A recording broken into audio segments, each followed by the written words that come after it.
Hello students, welcome to our channel. Let's start today session. आज हम करेंगे exercise 9.1 के कुछ questions.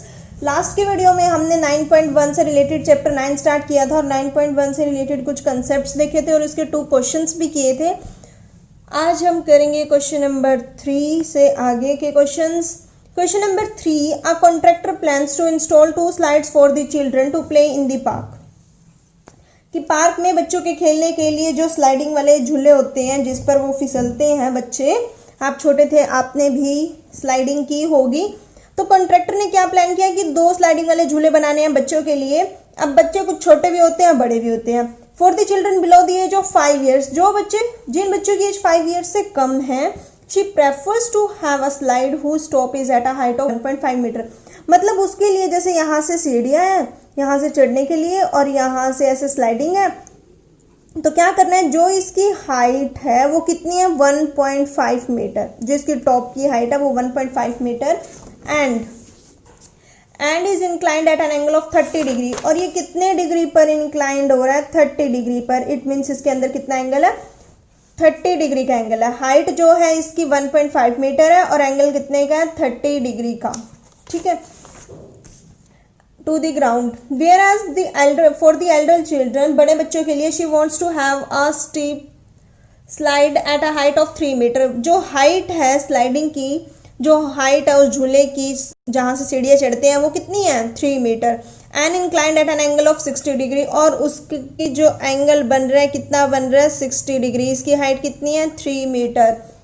What should be the length of the side of each case, की length कितनी है, स्लाइड की लेंथ कितनी है। स्लाइड की लेंथ कितनी है मतलब what we have to find this value, यही तो फाइंड आउट करना है। तो ये हमें वैल्यू फाइंड आउट करनी है इन बोथ दी केसेस। देखो कैसे फाइंड आउट करेंगे। There are 2 slides of height 1.5 metre and 3 metre. ये तो हमें गिवन है कि हमारे पास 2 स्लाइड्स हैं, एक की हाइट 1.5 मीटर है और दूसरे की हाइट 3 मीटर है।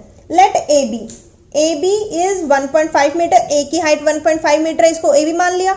And PQ is the height of 3 metre, इसकी हाइट 3 मीटर है। एक का एंगल 30 डिग्री है, एक का एंगल 60 डिग्री है। दोनों के दोनों झूले हमने बना लिए, ट्राइंगल बना लिए।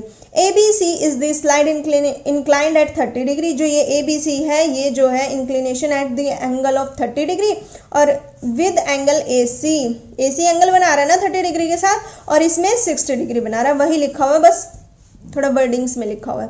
अकॉर्डिंग टू क्वेश्चन कहता है, क्वेश्चन क्या कहता है, देखो ये हमारे पास अगर एंगल के सामने वाला ये ऐसे इंक्लाइंड हो रहा है तो यहाँ तो ये 90 डिग्री का एंगल बनेगा, यहाँ भी 90 डिग्री का एंगल बनेगा। 90 डिग्री का एंगल बन रहा है, इट मीन्स 90 डिग्री के सामने वाला क्या होता है, 90 डिग्री के सामने वाला हाइपोटेन्यूज। और जो एंगल हमारा बन रहा है जैसे 30 डिग्री है या 60 डिग्री है, इसके बिल्कुल सामने वाला अपोजिट टू दिस एंगल क्या होता है, वो परपेंडिकुलर। तो साइन थीटा परपेंडिकुलर और हाइपोटेन्यूज चाहिए, यही तो चाहिए, परपेंडिकुलर और हाइपोटेन्यूज। किसमें होता है परपेंडिकुलर और हाइपोटेन्यूज, पंडित बद्री प्रसाद हर हर भोले सोना चांदी तोले। तो परपेंडिकुलर और hypotenuse in the case of sine theta, sine theta की value 30 degree, sine 30 degree is equal to perpendicular AB by hypotenuse AC। Sine 30 degree, yes, value of sine 30 degree is 1/2 is equal to value of AB 1.5 metre divided by AC। AC उस side गया, 1 के साथ multiply हुआ तो AC is equal to 2 किसके साथ multiply होगा, cross multiply कर दो ऐसे, 2 किसके साथ मल्टीप्लाई होगा, 1.5 के साथ मल्टीप्लाई हुआ तो it means 1.5 is equal to 2। 15 2 30, point के बाद एक डिजिट था तो यहाँ 0 लगा दी तो पीछे वाली 0 चली गई। क्या रह गया, AC is equal to 3 metre. अगर आप यहाँ मीटर या सेंटीमीटर जो भी हमारे पास यूनिट्स होती है वो नहीं लगाते तो इसका हाफ मार्क्स डिडक्ट होता है। यहाँ नहीं लगाया हाफ चला गया, यहाँ नहीं लगाया हाफ चला गया। मान लो 2 नंबर का क्वेश्चन था और आपने 2 जगह मीटर नहीं लगाया तो you will get only 1 mark. इस केस का निकल गया। Also in right angle triangle PQR sine 60 degree is equal to PQ by PR। वही तो रखेंगे, sine theta is equal to perpendicular by hypotenuse. In this case what is the perpendicular, PQ and the hypotenuse is PR। Value of PQ is 3 meter. Value of PR we don't know. We have to find the value of PR. तो हमारे पास क्या आ गया, √3/2 is equal to 3/PR. PR 3 √3 PR is equal to 3 into 2. ये आ गया। P R is equal to 3 into 2/√3। क्या इस 3 को हम लिख सकते हैं √3 इंटू √3? बिल्कुल, एक √3 से √3 कैंसिल आउट हो गया, तो कितनी वैल्यू आ गई हमारे पास? 2/√3। 2 इंटू √3 आना चाहिए ना, 2 इंटू √3। एक मिनट में आंसर देख लेती हूँ। 9.1 क्वेश्चन नंबर, ये गलत लिखा हुआ है, इसको सिंप्लीफाई करने के बाद 2√3 आएगा, तो कितना आएगा? 2√3 आएगा, तो ये गलत किया हुआ है सॉल्व। 2 इंटू √3 मीटर, यहाँ भी आंसर कितना आएगा? 2 इंटू √3 मीटर। क्लियर? कैसे आया 2 इंटू √3? देखो पी आर √3 के साथ मल्टीप्लाई हुआ, 2 3 के साथ मल्टीप्लाई हुआ, √3 को जब नीचे कराएंगे तो इसके डिनोमिनेटर में आएगा। इस 3 को हम √3 इंटू √3 लिखते हैं, क्योंकि √3 को √3 से मल्टीप्लाई करेंगे तब 3 आता है। समझ आ गई बात? कोई भी मिस्टेक होती है तो मैं आपको या तो इसी वीडियो में क्लियर करवा देती हूँ, नहीं तो बाद में बता देती हूँ। चलिए question number 4, the angle. Question number 4 देखते हैं, बुक में से क्वेश्चन सारे नहीं लिखे हुए। चलिए question number 4, the angle of elevation of the top of a tower from a point on the ground which is 30 meter away from the foot of the tower is 30 degree. Find the height of the tower. समझ आया क्या हुआ? एक tower है, ठीक है, उसकी height find out करनी है, कुछ ना कुछ टावर की हाइट होगी। वो एंगल कितने डिग्री के अलोंग बना रहा है? 30 डिग्री। और which is 30 metre away from the foot of the tower, जो ये टावर है, जो ये इसका फुट है, इससे ये कितने डिस्टेंस पर है? 30 मीटर पर। बिल्कुल सारे क्वेश्चंस में एक ही लॉजिक लग रहा है। अगर आपको जो ये वर्डिंग्स वाली स्टेटमेंट वाली प्रॉब्लम है, अगर आपको समझ आ गया कि इसमें गिवन क्या है और फिगर कैसे बनेगी, फिगर कैसे बनेगी हमारे पास, देखो कैसे बनेगी। ए बी, ये ए बी मान लिया, ये टावर की हाइट है, ये इससे कितने डिस्टेंस पर है? क्वेश्चन में गिवन है 30 मीटर पर from the foot of the tower, the distance is 30 metre. और ये एंगल कितने डिग्री का बना रहा है? 30 डिग्री का। ठीक है, अब हमें क्या दे रखा है? देखो एंगल के सामने वाला परपेंडिकुलर, 90 डिग्री के सामने वाला 90 डिग्री हमेशा ऐसे बनाते हैं, 90 डिग्री के सामने वाला हाइपोटेन्यूज। अब हमें क्या रहेंगे? ये बेस, तो बेस गिवन है, बेस, और निकालना क्या है? इसकी हाइट। तो जो इसमें हाइट है यानी परपेंडिकुलर है और बेस है, परपेंडिकुलर और बेस किसमें है? परपेंडिकुलर और बेस किसमें है? टेंजेंट में। पता लगा कैसे कौन सा एंगल लेना है? तो टेंजेंट वाला फॉर्मूला लगा देंगे। देखो आपको थोड़ी सी ये इंग्लिश तो लिखनी पड़ेगी। Let A B the height of the tower, बताना है ना, टीचर को कुछ नहीं पता, आपको सब टीचर को एक्सप्लेन करना है क्या गिवन है, क्या हम किसको लेट कर रहे हैं, क्या फाइंड आउट करना है। Let A B the height of the tower and C is the point of elevation which is 30 metre away from the foot of the tower. Questions में ही दी होती है वर्डिंग्स, अगर आपको इतनी इंग्लिश भी नहीं आती तो, वैसे तो आपको आती होगी, 10th क्लास के स्टूडेंट्स है। According to question in right angle triangle, एक राइट एंगल ट्रायंगल है हमारे पास ABC, tangent 30 degree is equal to A B by BC. कितना आ जाएगा? What's the value of tangent 30 degree? 1/√3 is equal to A B. BC की value कितनी है? 30 डिग्री, सॉरी 30 मीटर। तो ए बी तो यही रखा, ए बी यहाँ क्यों रखा? क्योंकि ये तो ऊपर है, तो इसको 30 को ऊपर ले जाओ, कितना हो जाएगा? 30 को ऊपर लेके 30/√3। The height of the tower is 1/√3। Tangent 30 degree की वैल्यू 1/√3 थी, तो इसकी कितनी आ जाएगी? ए बी की वैल्यू कितनी आनी चाहिए? 30/√3। देखो ए बी यही है, तो 30 उस साइड जाएगा, तो 30/√3 is equal to A B.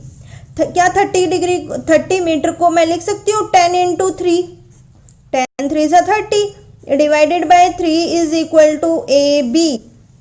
इस 3 को जब ये √3 कैंसिल करेगा तो एक √3 रहेगा ना यहाँ, ये तो कैंसिल हो गया, क्योंकि 3 को हम क्या लिख सकते हैं? √3 इंटू √3, तो एक √3 से एक √3 कैंसिल आउट हो गया। आंसर कितना आ गया? आंसर कितना आया? 10√3। आंसर आया 10√3 मीटर। ठीक है, ये √3 इसके साथ आएगा। बड़े गलत क्वेश्चन कर रखे। चलिए समझ आ गया ना 10√3 कैसे आया? बिल्कुल मीटर में आएगा भाई, क्योंकि डिस्टेंस जो था वो मीटर में था। Let's move on question number 5th. A kite is flying at a height of 60 meter above the ground. एक काइट जब हम पतंग उड़ाते हैं वो आसमान में ही जाता है, तो कितने मीटर जाए ग्राउंड से? 60 मीटर अबव द ग्राउंड, इतनी ऊपर पहुंच गया भाई 60 metre. The string attached to the kite is temporarily tied to a point on the ground. जो स्ट्रिंग थी, हमें पानी की प्यास लगी और हम जो काइट था हमारा, जो उसकी वो डोर थी, वो हमने क्या कर दी, ग्राउंड को बांधकर हम चले गए. The inclination of the string with the ground is 60 degree. तो जैसे ये काइट है, ये काइट यहाँ हवा में उड़ रहा है, ये इतना ग्राउंड से 60 मीटर है, तो ये 60 हो गया, 60 मीटर के डिस्टेंस पर है. और ये एंगल कितना बना रहा है? 60 डिग्री का एंगल बना रहा है. ये यहाँ हमने ग्राउंड को ये बांध दिया. Find the length of the string. Length of the string निकालनी है. मीन्स क्या निकालना है? क्या निकालना है? डोर कहाँ होगी इसकी? यहाँ बांधा है हमने, यहीं तो अटैच किया है, तो ये निकालना है. Assuming that there is no slack in the string. देखो क्या करेंगे, एक ट्रायंगल बनेगा. हर केस में एक ट्रायंगल बनेगा, एक एंगल होगा और एक वैल्यू कुछ ना कुछ गिवन होगी. तीन फॉर्मूले लगने, या तो साइन का लगेगा, टेंजेंट का लगेगा, कॉस का लगेगा. देखो ए बी सी 60 डिग्री का एंगल बन रहा है. 60 डिग्री हाइट की फ्रॉम द ग्राउंड, डिस्टेंस है. Let B C be the height of the kite from the ground, A C be the inclined length of the string from the ground. ये string की length है. And A is the point where the string of the kite is tied. और A वो point है जहां हम अपनी string को, डोर को बांध कर गए हैं. According to question, in right angle triangle A B C, sine 60 degree is equal to B C by A C. Sine 60 degree is √3/2 is equal to B C. Value of B C 60 divided by A C. तो A सी कितना आ जाएगा? ए सी वहां जाएगा, check कर लेते हैं भाई. √3 A C is equal to 60 into 2. A C is equal to कितना हो जाएगा? 60 को मैं लिख सकती हूँ 3 इंटू 20 इंटू 2 तो एज इट इज था. 3 को 20 से मल्टीप्लाई करूंगी, 60 डिवाइडेड बाय √3, यही आएगा. तो 20 को जब 20 को 2 से मल्टीप्लाई किया, कितना आया? 40. 3 इंटू 40 बाय √3, 3 इंटू 40 बाय √3. तो अब क्या होगा? इस 3 को मैं लिख सकती हूँ √3 इंटू 40 बाय √3. एक √3 से एक √3 कैंसिल आउट हो गया. क्या आंसर आ गया? 40 √3 मीटर. कितना आया? 40 √3. ये √3 इसके साथ आएगा, डिवाइड में नहीं आएगा.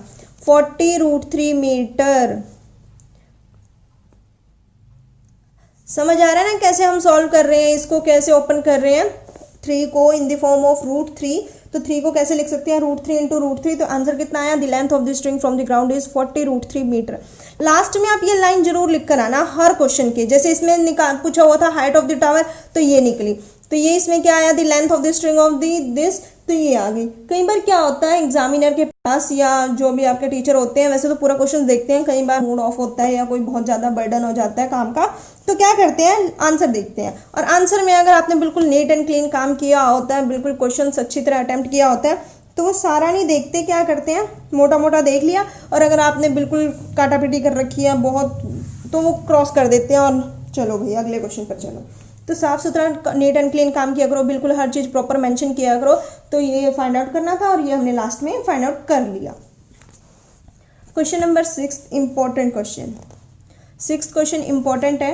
क्वेश्चन नंबर 6 क्या कहता है? A 1.5 metre tall boy, boy की हाइट दी है 1.5 metre tall boy is standing at some distance from a 30 metre tall building. एक बिल्डिंग है, टॉल बिल्डिंग है. बॉय उससे 30 मीटर डिस्टेंस पर खड़ा हुआ है और बॉय की जो हाइट है वो 1.5 मीटर है. देखो मैं आपको रिलेट करके बताती हूँ डायग्राम से. जो भी हमारी फिगर है, ये बॉय है, ठीक है. इसकी हाइट 1.5 मीटर है. ये इस बिल्डिंग से कितने डिस्टेंस पर खड़ा हुआ है? 30 मीटर पर. 30 मीटर पर ये दूर खड़ा है. The angle of elevation from his eyes to the top of building increases from 30 degree to 60 degree as he walks towards the building. जैसे ही उसने चलना स्टार्ट किया, अब तो अगर ये टॉप ऑफ द बिल्डिंग के बिल्कुल ऊपरी सिरे को देखेगा तो 30 डिग्री का एंगल बन रहा है, लेकिन जैसे ही इसने चलना स्टार्ट किया तो जो अब एंगल बन रहा है 60 डिग्री का बनेगा। क्या बनेगा? 60 डिग्री का। जब हम दूर खड़े होते हैं तो हम बिल्कुल स्ट्रेट फेस करके देख सकते हैं, लेकिन जब हम कोई चीज के बिल्कुल पास आ जाते हैं तो हमें ज्यादा ऊपर मुंह करके देखना पड़ता है। तो 30 डिग्री का एंगल बन रहा था और अब ये चलते चलते बिल्डिंग के और क्लोज आ रहा है तो 60 डिग्री का एंगल बनेगा। चलो जितने का भी बने, ये तो हमें गिवन ही है। उसके बाद 60 degree as is walk towards the building, find the distance is walk towards the building. हमें ये बताना है कि ये कितना डिस्टेंस यहाँ से यहाँ तक चला कि जो एंगल है वो कितने का बन गया? 60 डिग्री का। क्लियर हो गई बात? यानी हमें वैल्यू किसकी बतानी है? किसकी वैल्यू बतानी है? BC की। BC की वैल्यू बतानी है ना। एंगल कितना है? 30 डिग्री। ये एंगल कितना है? 60 डिग्री। क्लियर हो गई बात? देखो कैसे करेंगे। क्या देखा है? हाँ, 30 मीटर टॉल बिल्डिंग, जो ये बिल्डिंग की हाइट है 30 मीटर टॉल बिल्डिंग है और हमें एंगल बताना है कि ये कितना मूव किया। Let the body initially standing at point Y। Body जो है, इनिशियल पॉइंट होता है, एक फाइनल पॉइंट होता है, आपने फिजिक्स में पढ़ा होगा। इनिशियली मतलब स्टार्टिंग पॉइंट। जो बॉडी है वो पॉइंट Y पर खड़ी है, ठीक है। बॉडी मतलब जो वो बॉय था जिसकी हाइट 1.5 मीटर थी, विद इंक्लिनेशन 30 डिग्री। कितने डिग्री का एंगल बना रहा है? 30 डिग्री का। यहाँ से उसने देखा 30 डिग्री का एंगल बन रहा है। And then he approaches the building to the point X with inclination 60 degree. फिर वो अप्रोच कर रहा है मतलब उसकी तरफ जा रहा है, एक्स पॉइंट पर पहुंच गया। फिर कितने डिग्री का एंगल बन रहा है? 60 डिग्री का। Therefore XY is the distance is walk towards the building। XY वो डिस्टेंस है जितना वो बिल्डिंग की तरफ चला। Also XY is equal to CD। जितना XY होगा उतनी CD होगा, है ना। जितना यहाँ से यहाँ तक हमारे, ये मान लो इसके फुट है जो वो बॉय था, और ये उसकी आई है, हेड है, तो हेड से जितना डिस्टेंस यहाँ होगा फुट से भी तो उतना ही होगा, है ना। तो XY is equal to CD। Height of the building, height building की हाइट हमें दे रखी है कितनी? 30 metre. AB is equal to, देखो यहाँ तक हमने ऐसे कर दिया कि ये यहाँ से इसके पर्सन अगर यहाँ के खड़े हो जाए तो ये इसके फुट हो जाएंगे, ये उसकी आई हो जाएगी।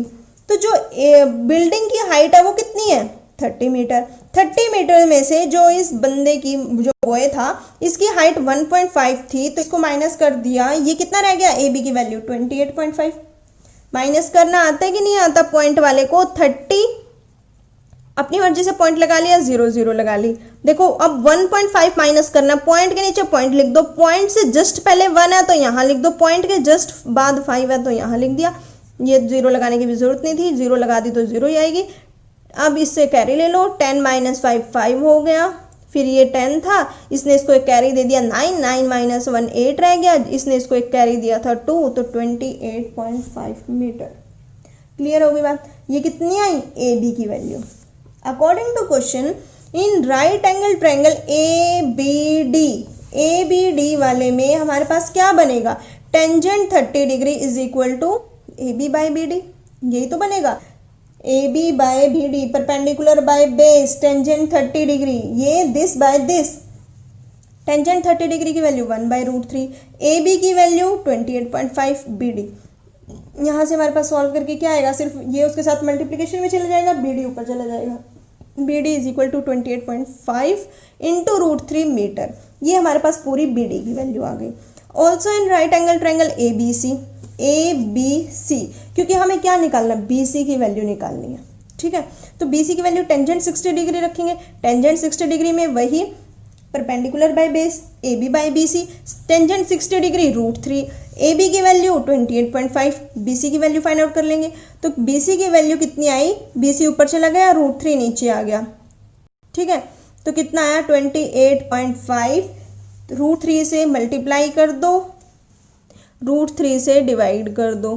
तो √3 को जब √3 से मल्टीप्लाई करेंगे 3 आएगा। 28.5 इंटू √3/3 मीटर हमारे पास किसकी वैल्यू आ गई? BC की वैल्यू आ गई। क्लियर हो गया। पहले हमने बड़े वाला ट्रायंगल लिया, ए बी की वैल्यू देखो, एंगल तो यहाँ से बन रहा है ना, ये हमारे पैरों से एंगल बनेगा, यहाँ से देख रहे हैं ना, तो 30 डिग्री से एंगल बनेगा। पूरी हाइट इतनी थी, ए बी की वैल्यू निकाल ली, क्योंकि पूरी हाइट 30 थी तो 1.5 माइनस कर दिया, 28.5 रह गया। फिर ए बी सी एक ट्रायंगल लिया, 30 डिग्री का एंगल बन रहा है, ए बी की वैल्यू हमें पता है, हमारे पास बी सी की वैल्यू, बी डी की वैल्यू आ गई। अब बी डी की वैल्यू आने के बाद, बीडी की वैल्यू आने के बाद क्या किया, बीडी की वैल्यू आ गई, उसके बाद फिर से हमने टेंजेंट वाला फॉर्मूला लगाया। अब हमें ए बी की वैल्यू तो पता है, ये एंगल 60 डिग्री है, एंगल 60 डिग्री आने के बाद हमारे पास किसकी वैल्यू आ गई, बी सी की वैल्यू आ गई। ठीक है, बी सी की वैल्यू आ गई। उसके बाद देखो, therefore X Y is equal, X Y C D के इक्वल है, एक्स वाई को सी डी के इक्वल रखा था हमने, तो एक्स वाई जो सी डी के इक्वल है वो B D minus B C होगा, B D minus B C, ये इतना ही तो एक्स वाई बचेगा। जब हम इस पूरे में से इस पूरे को, इसको बी सी को माइनस कर देंगे, क्या आंसर रहेगा, या तो एक्स वाई कह लो या सी डी कह लो। तो दोनों जो आंसर आया उनको हमने सब्ट्रैक्ट कर दिया, सब्ट्रैक्ट किया, √3 इसमें भी आ रहा है, √3 इसमें भी आ रहा है, बाहर कॉमन ले लिया, इस ब्रैकेट का एलसीएम ले लिया, कितना आएगा नीचे 3 यहाँ जाएगा, 3 - 1 2/3, आंसर कितना आ गया 28.5 इंटू √3 इंटू 2/3। जब ये √3 इस 3 से कैंसिल आउट होगा, नीचे तो √3 रहेगा। जब 28.5 को 2 से मल्टीप्लाई करेंगे 57, तो आंसर कितना आ गया 57/3 मीटर। दस the distance the boy walk towards the building, तो जितना वो डिस्टेंस उसने कवर किया बिल्डिंग की तरफ चला, तो उसका आंसर कितना आ गया 57/√3। क्लियर हो गया क्वेश्चन। या तो आप इसको 57/√3 मीटर लिख लो, अगर आपको नीचे √3 नहीं लिखना तो आप ऐसे भी कर सकते हो कि 3 को, जैसे 28.5 को 2 से मल्टीप्लाई किया और इंटू 3 डिवाइडेड बाय 3, तो 28.5 इंटू 2 डिवाइडेड बाय 3, ये √3 ही रखो, इसका आंसर आएगा 19√3। यानी क्या कर सकते हैं, जो आपको सिंप्लीफिकेशन तब भी 19√3 आया, जो सिंप्लीफिकेशन करके यहाँ √3 से मल्टीप्लाई करें, √3 से डिवाइड करें, तो ये √3, ये 57 √3 इंटू √3 3 रह गया, तो यानी कि इसके प्लेस पे 3 लिख सकते हैं। 3 को जब 57 से डिवाइड करेंगे तो 19√3, क्योंकि बुक में पीछे जो आंसर है 19√3 गिवन है, तो भी कोई प्रॉब्लम नहीं है। अगर आप यहाँ 57/√3 पर आंसर छोड़कर आओ तो भी कोई प्रॉब्लम नहीं है। क्लियर हो गई बात। होप सो आपको इतने क्वेश्चन नंबर 3, 4, 5, 6 समझ आए होंगे। तो अगर आपको फिर भी कोई प्रॉब्लम आती है या किसी भी स्टेप में कोई डाउट आता है, तो आप या तो कमेंट कर सकते हैं या फिर इंस्टाग्राम पर मैसेज कर सकते हैं। वीडियो को लाइक करना, शेयर करना। Thank you.